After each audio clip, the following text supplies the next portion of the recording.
And a group of lawmakers is offering recommendations for law enforcement in Wisconsin following yesterday's verdict in the Chauvin murder trial. And now it is up to lawmakers to decide whether this policy should become law. News 8 Now's Jordan Fremstead spoke to local lawmakers to find out more. Find the defendant guilty. Wisconsin lawmakers are offering advice to law enforcement 1 day after officers took Derek Chauvin into custody after a judge read 3 guilty verdicts. The Wisconsin Assembly's Racial Justice Task Force gave 18 recommendations for police training and transparency, everything from reporting officers who use excessive force to offering more public knowledge on use of force policies, as well as consistent records of decisions made by officers in the field. The group stopped short Wednesday of calling for a total ban on chokeholds and no-knock warrants. If we have the transparency that explains the why, then a lot of that suspicion that we have in our community tends to go away. Democratic Representative Steve Doyle says this report is a good first step. We've got the recommendations, but we still have to get them passed. He says bipartisan support will help Wisconsin. It doesn't have to be an us versus them.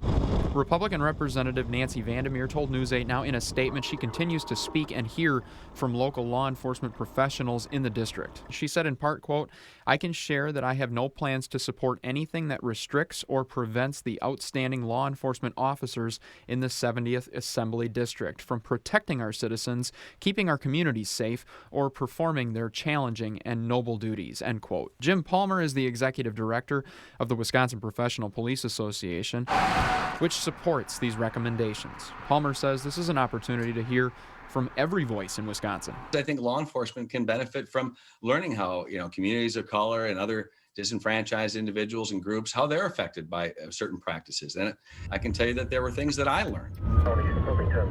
By and large, I'm hearing most police officers saying this is a good thing. 2004 died. In La Crosse, Jordan Fremstead, News 8 Now.